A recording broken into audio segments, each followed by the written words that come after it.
Welcome to the Catholic Sobriety Podcast, the go-to resource for women seeking to have a deeper understanding of the role alcohol plays in their lives. Women who are looking to drink less or not at all for any reason. I am your host, Christy Walker. I'm a wife, mom, and a joy-filled Catholic, and I am the Catholic Sobriety Coach, and I am so glad you're here. Do you know the impact that your story can have? As Christians, we know that stories have the ability to teach, inspire, captivate, encourage, evoke emotion and empathy, and connect us with God and others. Writing out our stories and sharing them with others can sometimes help us make sense of our past and reveal to us all the ways that God has been fully present in our lives all along the way. Now, I know this to be true from my own experience because my guest today helped me work through my story. And while it was a very emotional experience, it was incredibly healing and continues to help me share my story in a way that glorifies God. Emanuela Hall is the speaking coach and story consultant for Christ-led entrepreneurs and leaders who are on a mission to change the world. She helps them tell their story and speak with conviction by mastering their presence, voice, and storytelling skills so that they can captivate audiences online, on stages, and attract raving fans and clients and explode their impact. As a professionally trained theater actress, Emanuela shared her personal story of breastfeeding and new motherhood in her award-winning one-woman play, My Breast Self. She is also a Catholic homeschooling mom of 3, a published co-author, improvisation workshop facilitator, and the artistic director of the soon-to-become Magdalene Theater Ministries. Emanuela is on a mission to raise the voices of Christ-led women because she believes that our stories have the power to change the world. Thank you so much for being here today, Emanuela. Well, thank you, Christy, for having me. I'm so excited to talk to you today, and I just love your podcast. I love everything you're doing. It's so important. So thank you for the work that you're doing. Thank you for all that you're doing as well. So why don't you go ahead and start us off by telling us a little bit about yourself and why you are so passionate about helping others share their stories. I would love to. I'll try to fill in the gaps of what we didn't already cover in that beautiful intro, but I've always had this desire to do something really great. I'm sure you can relate. Like there was this thing in me that always was like, I'm not really a 9-to-5er. So I've always just been very multi-passionate and always kind of searching for what I was going to be when I grew up. And so I did a lot of things. I was a piano teacher, a flamenco dancer, an actor, a teaching artist, a creative coach for older adults, a yoga teacher. And in 2020, I had this nudge to transfer to an online business, but I had no idea what that was going to look like because all my skills I felt were very much performing arts based. I didn't know how that was going to look online. And then lo and behold, everybody had to kind of jump online in 2020. So I joined a mastermind and all these entrepreneurs were coming to me and asking like, can you help me with my videos? And I started to realize that my skills in voice and speech, and like you said, I had just done my own play the year before, were very transferable to now all of these leaders and entrepreneurs who had to speak online. And that was the light bulb moment where I felt God was like, this is really where you can help. There's a need right now. And so since then, I've helped dozens of entrepreneurs mostly and leaders, people who want to go out and do big talks, but even people who just want to be more confident on camera to learn those skills like presence and voice and how to use your body, how to deliver, how to connect with your audience, and then how to tell your story in a way that's really going to land with your audience. And I just love doing that because I really believe, like you said, that stories, they heal us and they help us connect with the people that God is calling us to serve. Just like Jesus used stories to connect with all of us, because he was here to serve all of us, we are each called to a unique mission, and stories can really help us to complete that mission, I believe. Yeah, I agree. And the reason why I wanted to have you on is because, I mean, a lot of people listening here, they're not entrepreneurs, they're not leaders necessarily, and that's not why they're listening. But the way that you help everyone just share their story and the process that you go through to do that, I felt like that would be something that would be so beneficial, because a lot of us grow up feeling like we don't have a voice, or that people don't want to hear what we have to say, or that people are uncomfortable with our emotion. But when we're able to work with somebody, or even just on our own, prayerfully work through our story, to get a big picture of it and really understand what was going on and what else was going on around us, I think it can be so incredibly healing. So, with that in mind, I would love to know, first of all, how your Catholic faith has influenced your approach, because I started following you like forever ago, and you weren't really, I mean, you didn't hide your Christianity, but you weren't as out there with being a Christ center coach. And Mhm. then I'd also like to know how it has impacted your own storytelling and personal growth. Yeah, this is a really good story. As you know, like I had an account before 2022. And like you said, I was not vocal at all really about my faith, because I did have a reversion around that same time. So around 2021, 2022. I wouldn't say I stopped believing in God, but I wasn't coming to church. I didn't really understand the faith at all. I didn't have a personal relationship with Jesus. And once I found that, I had this big, like, everything's bad. I have to stop doing everything. And then it was a slow crawl, like coming back to see how can we integrate the faith and the business. I am starting to see how I started to see that like Jesus and God has been there with me through it all. And he actually saved me from a lot of things that could have definitely taken me down a different story. Right now, I'm actually working with a birth trauma coach. And so I'm kind of working through my own birth stories. That was an exercise she invited me to do, was to see Jesus in the operating room.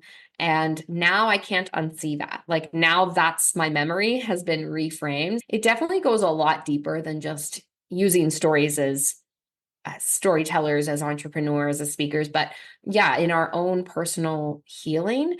And so now when I look at my story, I just always see Jesus there, and how he's been kind of redirecting me every time I went off the other way. It's just a matter of saying yes, and he'll come and bring you back where you're meant to go. I think as entrepreneurs, we're often worried we're going to be doing the wrong thing, what if I'm doing what God doesn't want me to do? It's like, well, he'll find a way to kind of steer the ship if you just continue to say yes and be open to him. Oh, exactly. And I mean, there's been times in my life when I've thought I have screwed everything up. Like I've screwed it all up. There's no Yeah. way I'm coming back from this. But, God is way more powerful than I am, or what my human brain can even imagine or think of. And I think that that is such an important aspect and something to remember. Like when we think that we've completely failed, or we've gone down the wrong path, or made the wrong choices, God has this beautiful way of using that in our story as we enter the next chapter, as we say yes to him and become obedient to him. And he just kind of shows us the way lovingly and opens those doors for us. I love that exercise too, of looking at a traumatic experience or a difficult experience or other experiences when maybe someone felt abandoned, or maybe God wasn't with them, and to reimagine those with Jesus there. And then that just opens up like this beautiful imagery. And I feel like it takes the sting out of that memory, because it's so sweet now that you see that Jesus was there the whole time. So I'm very glad that you mentioned that exercise. And I think that that's something that all of us can do. So if a memory comes up that's really plaguing you, then maybe just find Jesus in that memory too. Yeah, So, it's unbelievably powerful. And now that I did it for that memory, I'm like, what other memories can I go right. through and place him there and see him there? Because it has definitely reframed my whole story of how I thought things were. Yeah, absolutely. So you've worked with a lot of people and heard a lot of stories. And so just based on your experience, can you share with us about what you've seen in regards to like the healing power that comes from vulnerability in storytelling? I'm not talking about like when you go to the doctor and the doctor asks you how much wine do you drink and you lie, because we all do, like all that. But being really honest with ourselves and vulnerable, how can that affect our emotional well-being? Mm. I like to remind clients and remind all of us that our body remembers everything. So when we get our stories out of us, when we express them in whatever way we want to express them, this is why art and creative expression to me is so powerful and such a gift that God has given us, because you might want to dance your story. I might want to write a poem about it. It doesn't always have to be writing, but the more times we tell it, the less power it has over us. And it's like, again, this reframe, reminding our bodies and our psyche that it is safe to tell the story. So each time we say it, each time we share it, each time we express it, I believe it helps kind of like release it, let it go. I don't know if anyone has ever said this to you. This is kind of maybe a little vulgar, but when you're throwing up, I used to have people say to me all the time, it's better out than in. Has anyone ever said that when you're better out than in, better out than in? You're like, but this feels awful while you're doing it. You're like, this is not helpful. It's kind of the same with our stories, especially if they are a little more vulnerable, a little more touchy. It's better out than in. It's better to get it on paper. It's better to paint the picture, to tell a friend, than to just keep suppressing it and repressing it and trying to push it away and forget it, because our body is powerful. That I truly believe, and I'm actually learning a lot about this mind-body connection more and more every day, but that can actually lead to a lot of physical illness as well, not just mental grief, but our body then starts to see those kind of situations as unsafe. So if we're ever in a similar situation, we might react with like a skin rash or a sore throat or a runny nose, right? Those kind of things actually do pop up. I know that's kind of like a whole different topic, but this is why I believe that stories are important. We have to express the story, get the emotion out, and then we can start to remind our body that it's safe, that that was in the past, that this is a new experience, and start to live more vibrantly. It doesn't mean that we're going to be void of conflict or void of trauma or any of that, but the more we can learn to vocalize it and express it, the less power that it's going to have in our body. Mm-hmm. Yeah, I've never thought about the throwing up metaphor, but I mean, it makes sense. Better I out than in. usually talk about like cleaning out a closet or like under the bed, when you just Yeah. have to like get things out and then you look at it and you're like, what do I do with this? What do I do with this?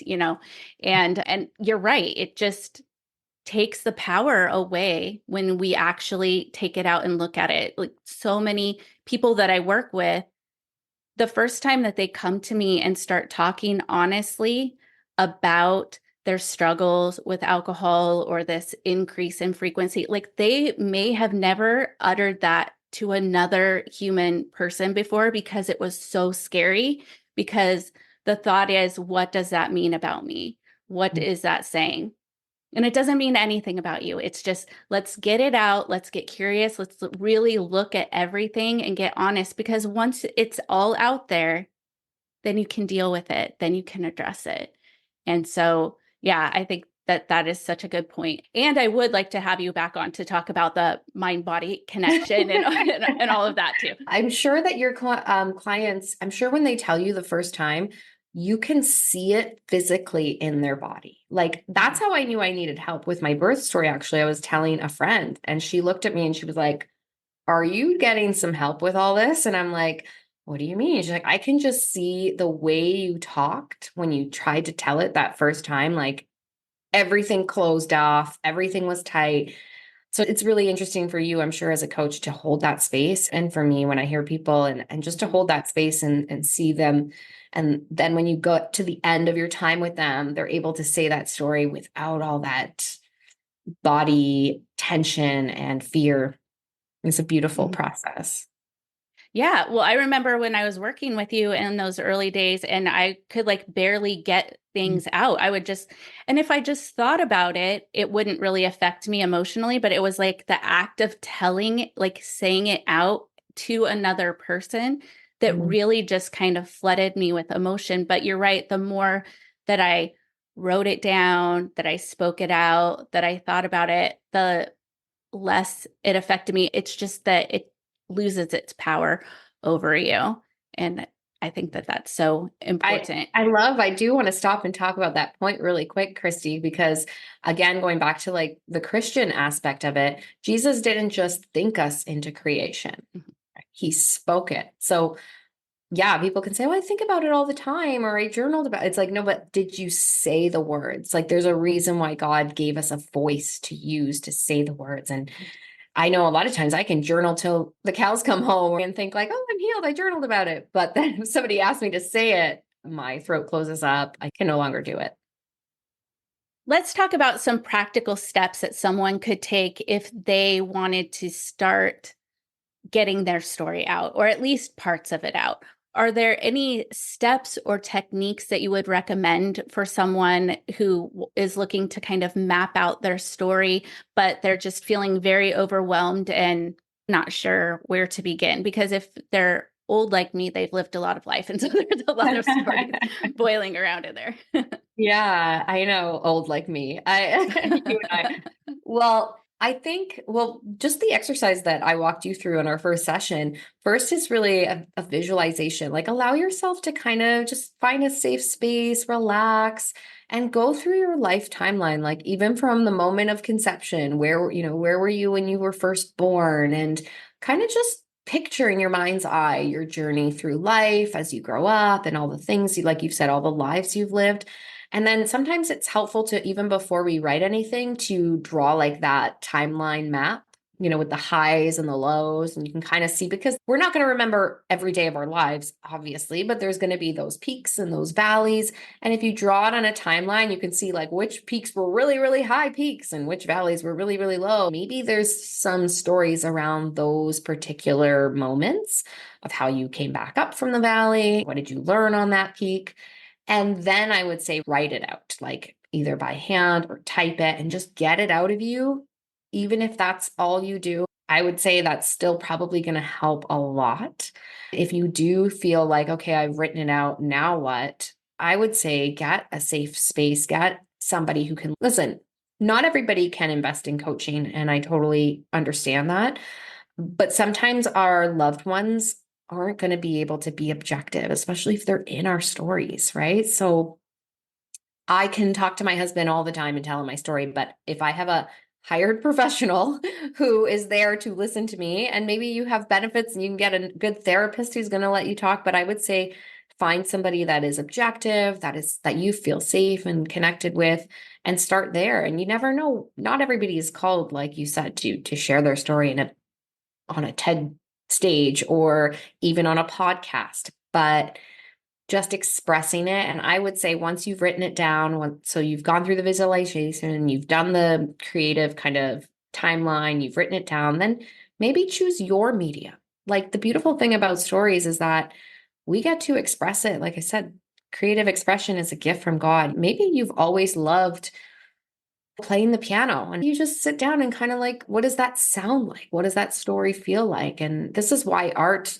is so important for us as human beings. Like paint it, draw it, do what feels good for you, what's going to help you feel like you're healing in that process. And so for me with my play, like you mentioned, my breast self, it was my opportunity to get back on the stage, to direct a play, to act out a play. And it was all my words. So it was a whole different experience, but I got to do something that I loved again. So even if it's not for anybody else's eyes, it doesn't have to be a talk, like a big speaking opportunity to be able to be expressed and shared and feel like you've healed.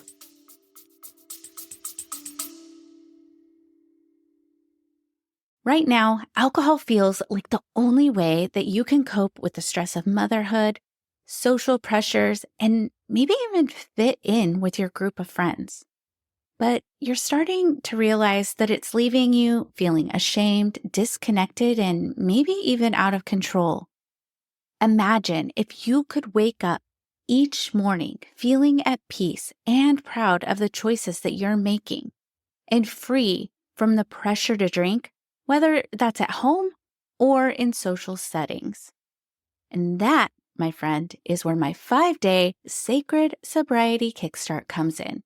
By the end of the 5 days, you will feel more peaceful and in control because you will have more clarity and confidence around your decisions to take it or leave it.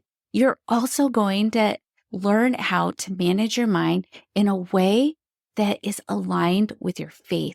You will learn how to speak truth over yourself, and that will help you root out what's keeping you stuck.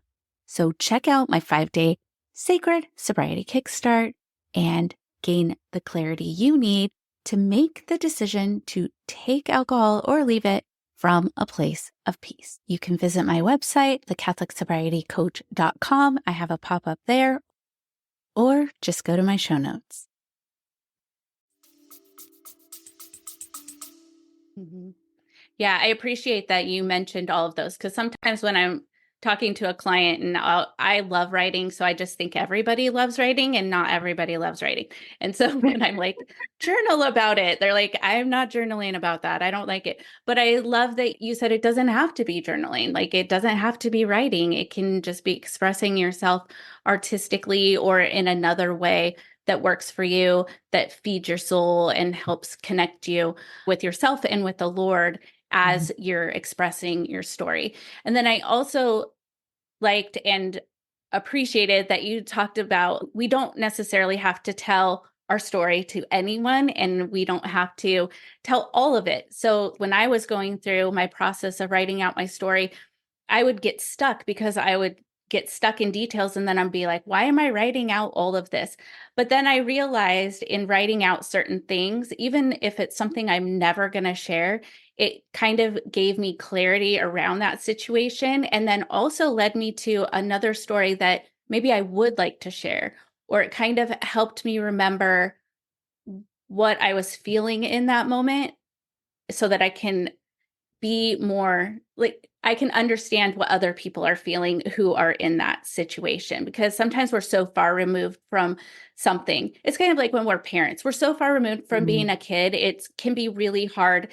And we'll be like, why are you acting like that? And then when we think about it and we're like, they're just curious, they're just exploring. They haven't lived the whole life that we've lived. So I think that it gives clarity and perspective as we write out those stories and not to, or think about those stories or speak those stories out, because I just think it's so healing and so beneficial for all of us. Again, so many of us just a lot of times feel like nobody's listening. I know that from my experience with my clients, and probably you too, people do not always feel deeply listened to. And so when people seek out a coach, it's their first time, often, not always, but often just being deeply listened to. And I love when you always say, like, we hold space for people so that they can, tell their stories, so that we can ask them questions that help them think about other things. And I'll have clients that will apologize. And I'm like, please don't apologize. That is what I'm here for. And it gives me clarity about them so that I can ask other questions that help pull out information or ideas that they may not have thought about before. Yes. And had they not shared that, I wouldn't know. I love the rabbit hole. Like you said, for you, it's writing. And I feel the same when I'm writing or journaling. I'm like, oh yeah, oh yeah, oh yeah. Your hand is just going and you almost can't write fast enough. Another idea is like, if I find when I walk, I get a lot of those stories coming to my head.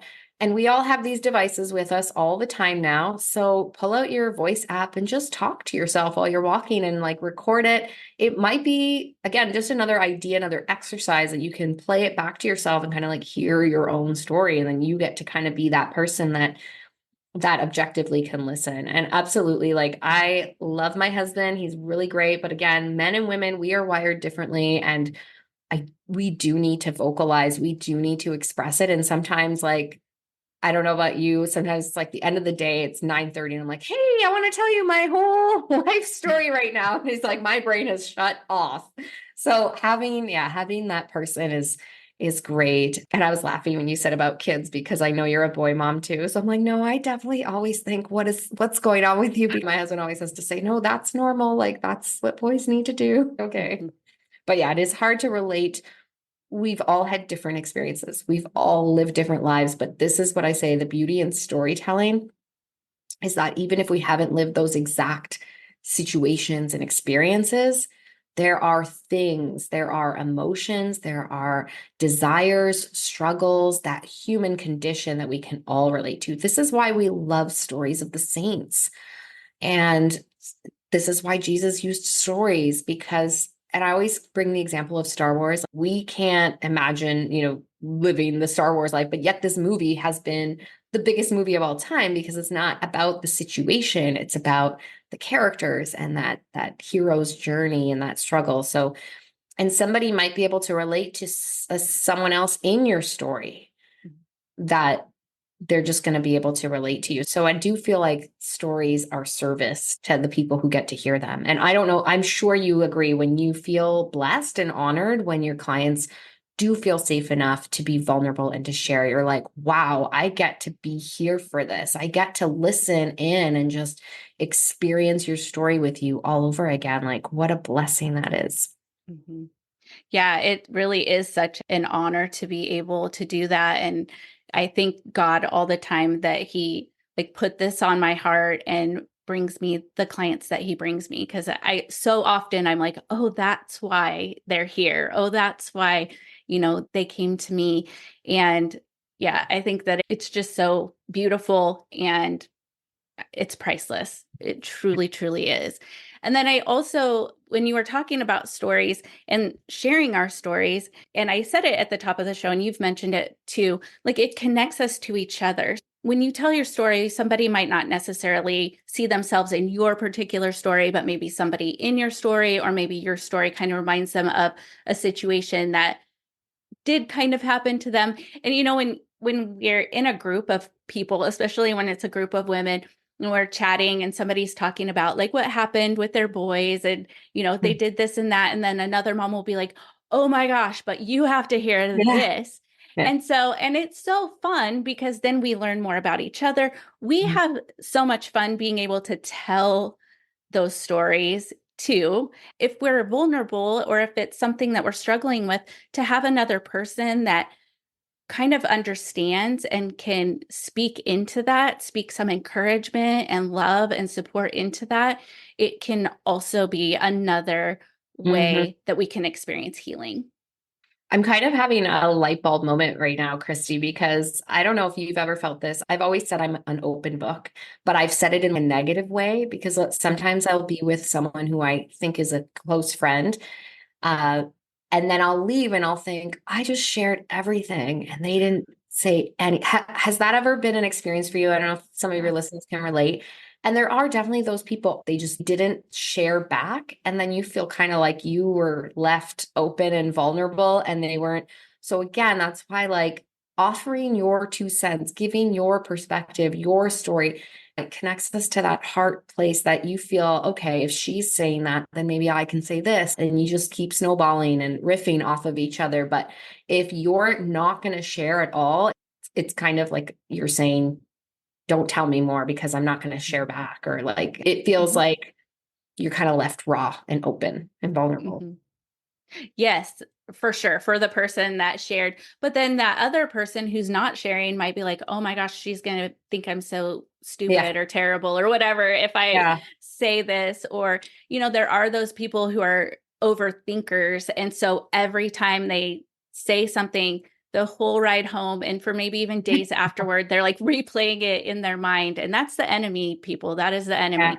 And so then that will sometimes prevent them from wanting to share as well. But you're right. It's it's like a two-way street. Like you give a Yeah. little, you don't have to share everything. You don't even have to share equally, like the same amount that the other person did, but just giving them a little bit is a gift. Yeah. And then, you're going to overthink what you didn't say too. Mhm. So I mean, we all have a bit of that in us, right? The perfectionism, the like, why did I say that? Or why didn't I say that? So sometimes I guess I lean more on the like, you might as well just do the thing and say the thing. But sometimes, yeah, your voice can be a gift and your story can be a gift to the person.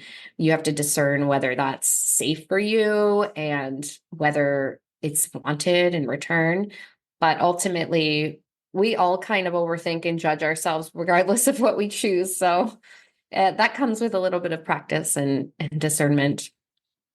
Oh yeah, absolutely. And Yeah. I have followed up with a text before, like to clarify what I said. And I'm Yeah. like, just so you know, when I said da da da, this is what I meant. And like Yeah. they'll be like, oh yeah, I took it like that. And I'll be like, oh good. Cause I was like, Yeah. right. Yeah. I'm overthinking it in my head, and you're like, Yeah. it's a non-issue for them. Yep. Yeah, exactly.